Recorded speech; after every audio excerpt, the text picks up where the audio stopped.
कलाकार हम बाद में हैं, पहले आ ही रहे हैं।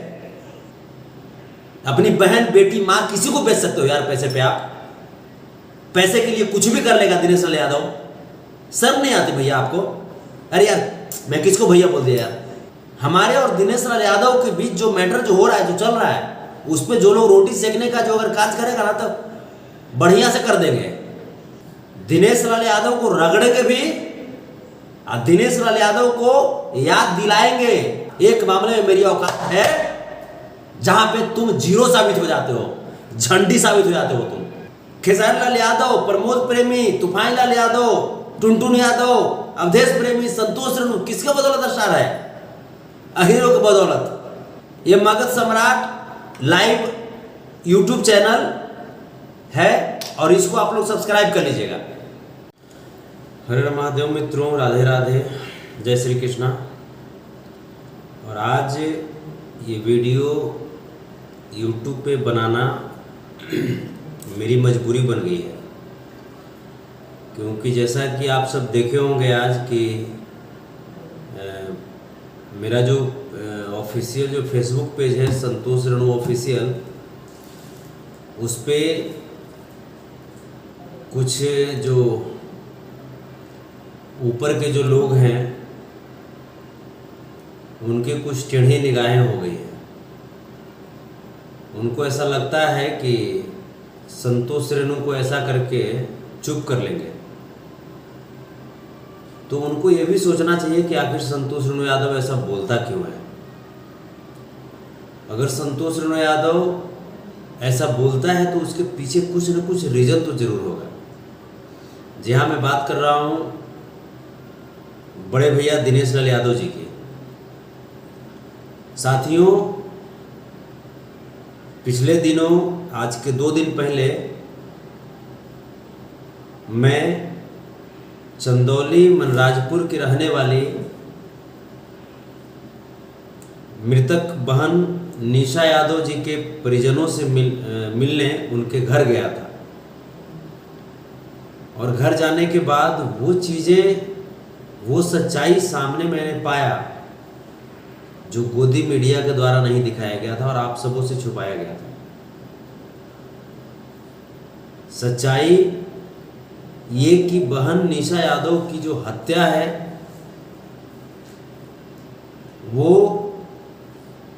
सच में उत्तर प्रदेश प्रशासन द्वारा जातीय मानसिकता के कारण की गई। बहन निशा यादव की हत्या करने में जिन 2 पुलिस वालों की अग्रिम भूमिका है, वो दोनों ठाकुर समाज से यानी राजपूत समाज से आते हैं। साथियों, जातीय मानसिकता अगर डॉक्टर रखे, अगर देश का सिपाही रखे, अगर वैज्ञानिक रखे, या देश के अहम पदों पे जितने भी बैठे लोग हैं, अगर जातीय मानसिकता से प्रेरित होकर के कोई निर्णय लेना शुरू कर देंगे, तब जाहिर सी बात है कि देश में अशांति और कलह का माहौल पैदा होगा। लोग बोलते हैं कि संतोष रेणु यादव बोलता है कि मैं अहिर का पक्ष लूँगा, अहिर का पक्ष लूँगा, अहिर का पक्ष लूँगा। साथियों, सच्चाई है कि मरते दम तक मैं अहिरों का मैं सपोर्ट करता रहूँगा, समर्थन करता रहूँगा। मैं किसी का अपमान में नहीं कर रहा ना। मैं जिस जाति से, जिस धर्म से आता हूँ, मैं उस धर्म का सम्मान करता हूँ, वो मेरा स्वाभिमान है। तो इसमें आपको प्रॉब्लम क्या होती है?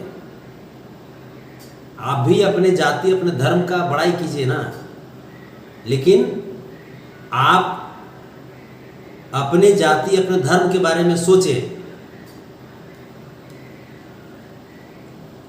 तो ये आपके लिए अच्छा है। और अगर मैं सोचना शुरू कर दिया तो मैं जातिवादी हो गया है। जिस प्रकार से उत्तर प्रदेश पुलिस द्वारा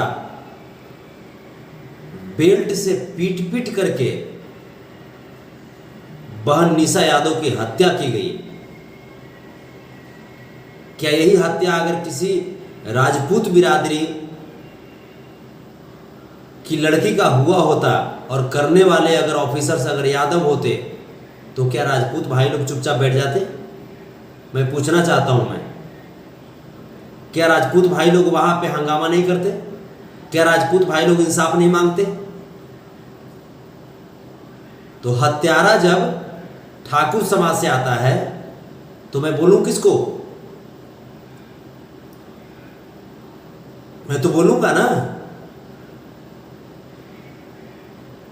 वहां का जो एसएचओ है, जो वहां का कोतवाल है, वो दोनों रिश्ते में साला बहनोई लगता है। और वहां के जो वर्तमान जो विधायक हैं, शायद सुशील कुमार, ऐसा है, सुशील कुमार या ऐसा कुछ नाम है, तो उनके इशारे पे सारा गेम हुआ है, योगी आदित्यनाथ जी के इशारे पे सारा गेम हुआ है। तो हम तो बोलेंगे ना। और आपको जब इतनी ही तकलीफ लगती है तो फिर सुप्रीम कोर्ट के रिटायर्ड जज से इस घटने की जांच क्यों नहीं करवाते?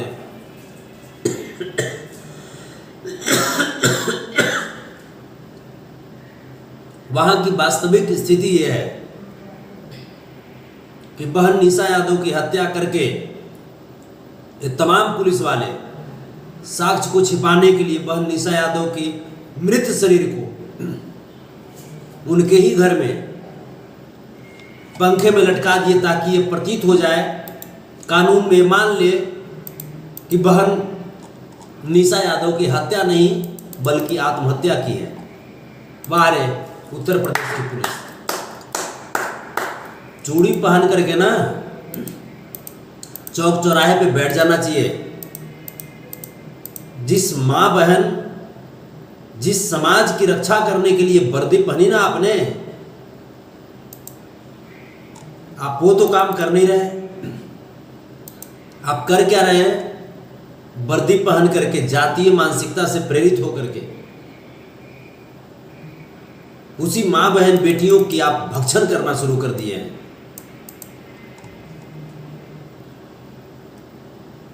और योगी बाबा से मैं कहना चाहता हूं कि यही है आपका रामराज्य।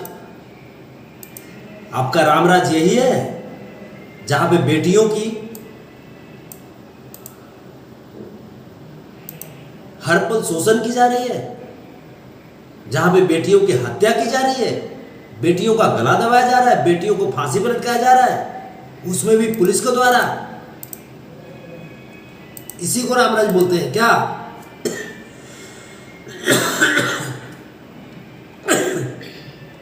अगर इसे रामराज्य बोलते हैं योगी बाबा, तो हमें रामराज्य नहीं चाहिए, हमें कृष्ण राज्य चाहिए, जहां पे द्रौपदी का चिरहरण करने का प्रयास करता है दुशासन, तो हमारे दादा श्री कृष्ण चिरहरण होने से बचाते हैं और एक महिला की आबरू की रक्षा करते हैं। और मैं उस खानदान, उस खून से हूं जिस खानदान के पूर्वज ने महिलाओं की आबरू इज्जत बचाने का हमेशा काम किया।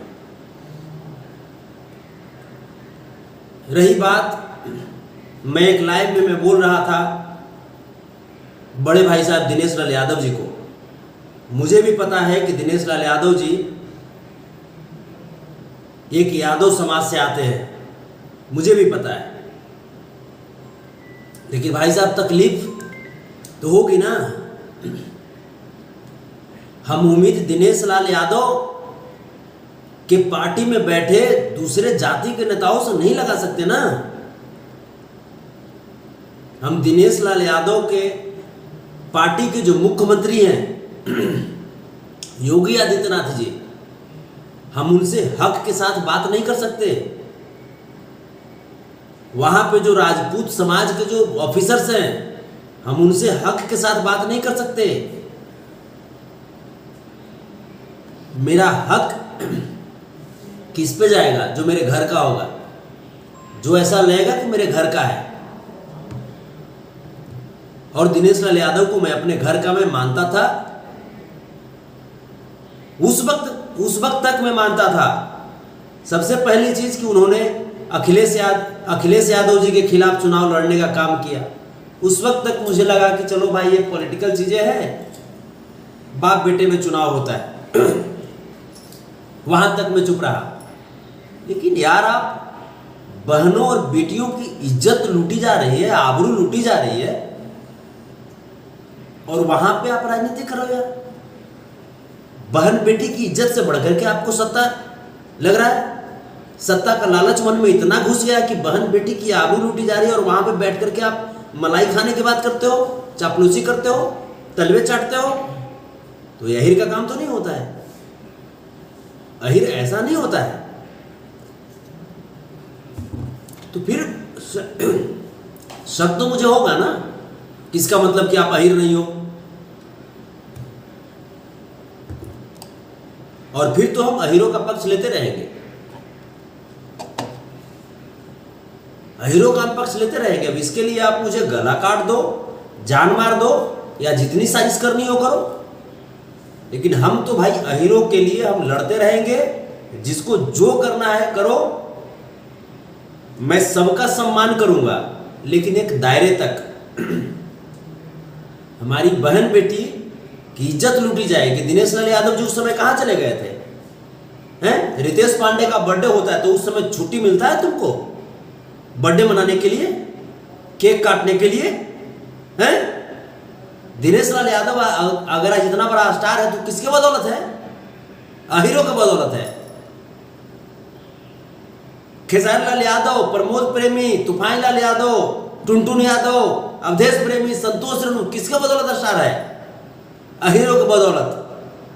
हम लोगों को सपोर्ट करने वाला 90% लोग अहिर होता है। और आज जब स्टार बन गए, आज जब पैसे आ गए पास में, तो बड़ा चापलूस बन गए हो, जाकर के मौसा का पैर दबाने लगे हो। हैं? तो हमें तो तकलीफ होगी ना। चाहे वो दिनेश लाल यादव की बेटी का रेप हो, चाहे वो दिनेश लाल यादव की बहन का बलात्कार हो, चाहे वो दिनेश लाल यादव की मां की हत्या कर दी जाए, हमें तो उतनी ही तकलीफ होगी ना जितनी हमारी मां बहन और बहन जैसे बेटी की इज्जत है। जैसे हमारी मां बहन बेटी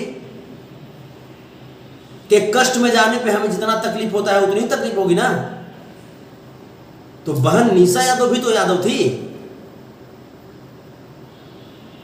कितने बार गए वहां पे? मैं दिनेश लाल यादव से मैं पूछना चाहता हूं कि आप कितने बार चंदौली गए? कितने बार आप कन्हैया यादव को फोन किए हैं? निशा यादव के पिताजी को? निशा यादव की जो बहन है, हमारी छोटी बहन गुंजा यादव, आज तक वो आतंकित है, डर रही है। हमसे रो रो करके बोली है कि भैया हमारा एग्जाम है, लेकिन भैया हमको डर लग रहा है कि एग्जाम देने जाएंगे तो क्या वहां से सुरक्षित हम लौटे हैं कि नहीं है।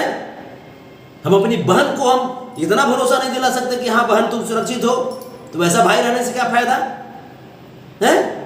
कैसे आप अपनी बेटी से आप अपना आंख मिलाते होंगे? अपनी मां से कैसे आंख मिलाते होंगे? अपनी बहन से कैसे आंख मिलाते होंगे? दिनेश लाल यादव जी, मैं पूछता हूं मैं आपसे।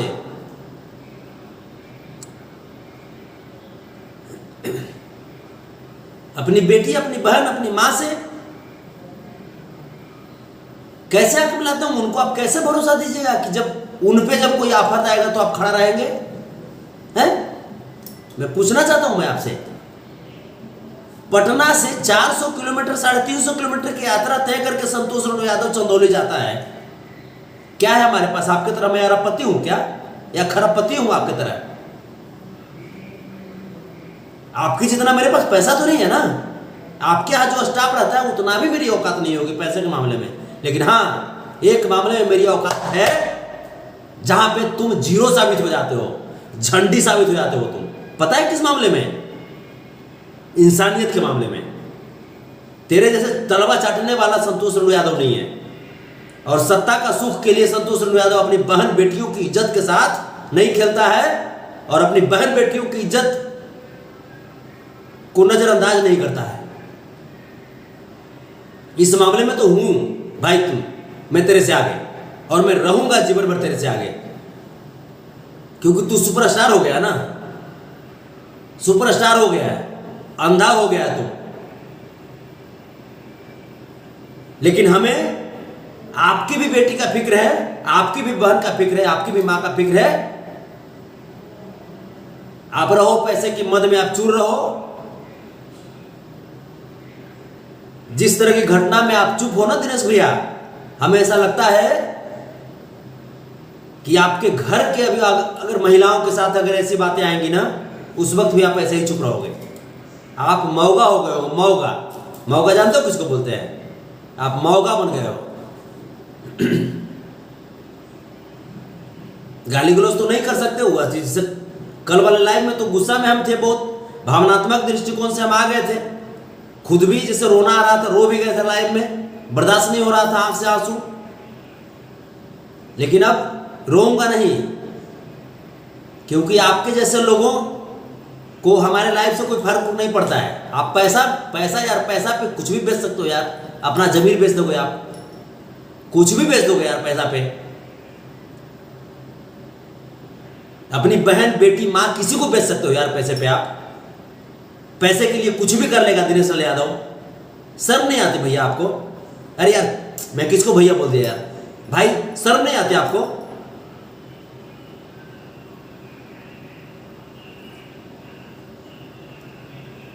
सांसद बनना चाहते हो, या मंत्री बनना चाहते हो, या मुख्यमंत्री, या प्रधानमंत्री, क्या बनना चाहते हो?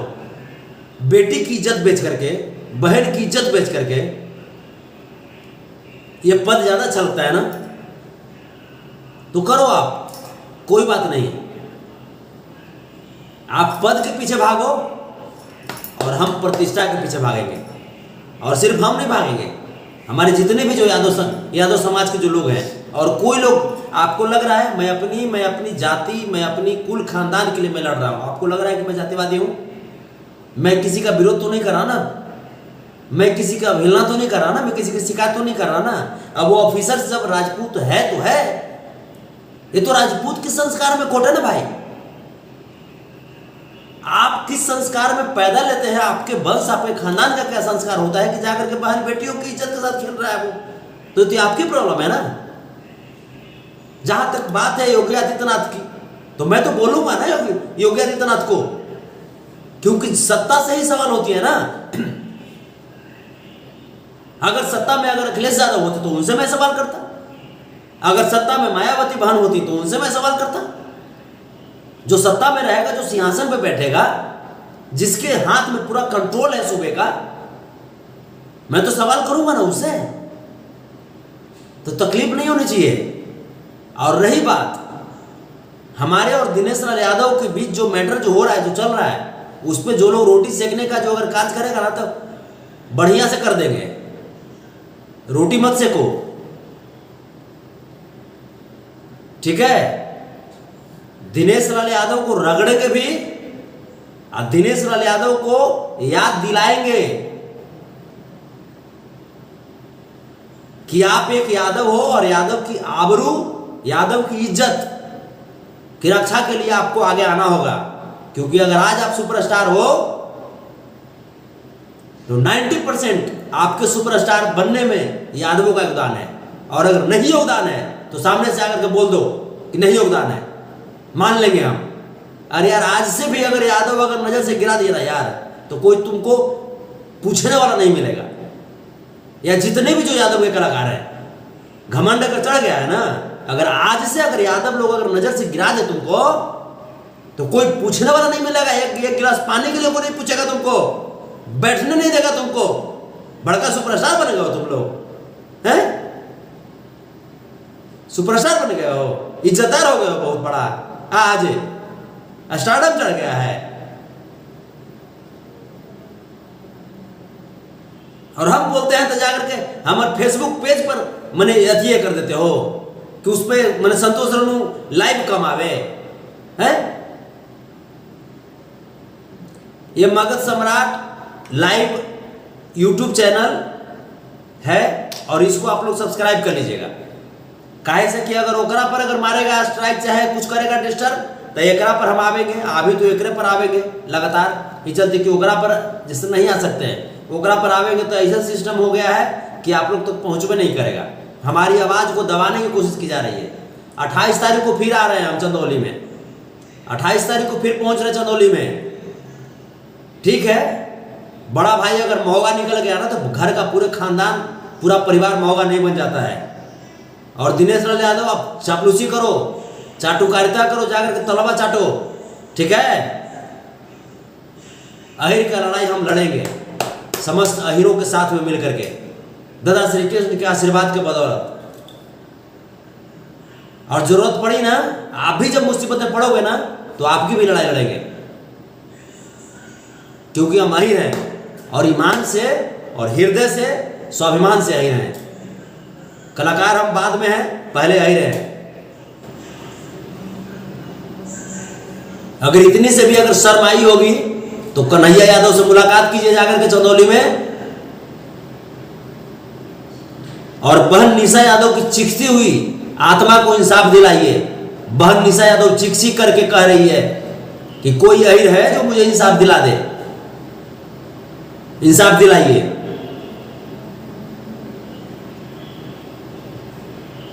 वरना आप अहिर कहना अपने आप को बंद कर दीजिए। जय हिंद, जय भारत साथियों। अपना बस आशीर्वाद बनाए रखिएगा, क्योंकि आप ही के बदौलत हम लड़ रहे हैं, आप ही के बदौलत लड़ रहे हैं। आप देखते होंगे कि रात रात भर यात्रा करता हूं मैं, रात भर चलता रहता हूं। किसके लिए? क्योंकि मुझे पता है, मेरा जमीर कहता है कि जो अपने खून और अपने खानदान का नहीं हुआ वो देश का नहीं हो सकता है। मैं अपने खून, अपने खानदान, अपने स्वाभिमान के लिए मैं जीता हूं, मैं अपने अहिरों के लिए मैं जीता हूं, और ये मेरे लिए गौरव की बात है। मुझे दुनिया क्या मानती है, मुझे उससे कोई फर्क नहीं पड़ता। बस अहिरों का प्यार आशीर्वाद मेरे साथ रहे, आप लोग का बस सहयोग रहे। मरते दम तक अहिरों का मान सम्मान और स्वाभिमान झुकने नहीं देंगे, क्योंकि हमको सुपरस्टार नहीं बनना है। हमको बस हमारी बहन का भरोसेमंद भाई बनना है, मां का भरोसेमंद बेटा बनना है, बस बेटी का भरोसेमंद बाप बनना है। बस हम इतना ही जानते हैं। और अपने अहिर समाज का भरोसेमंद एक सदस्य बनना है, एक अहिर बनना है, एक बेटा बनना है, भतीजा बनना है। जय हो, हर हर महादेव, राधे राधे, जय श्री कृष्णा। आप सब मगध सम्राट लाइव, ये जो यूट्यूब चैनल है, इसको आप लोग सब्सक्राइब कर लीजिएगा, क्योंकि अभी कुछ दिन तक किसी पे आएंगे, क्योंकि उस पर तो डिस्टर्ब कर दिया है लोग, बहुत कोशिश कर रहा है डिस्टर्ब करने का हमको। लेकिन जब तक जिंदा हैं तब तक अहिरों के मान सम्मान और स्वाभिमान को झुकने नहीं देंगे, ये कन्फर्म मैं कह रहा हूं। प्रणाम आप सबको, राधे राधे, जय हो, जय श्री कृष्णा। वैसे ही ऐसे ही प्यारा आशीर्वाद बनाए रखिएगा। लड़ते हैं, देखते हैं दुश्मन कितना मजबूत है, बस साथ बनाए रखिएगा।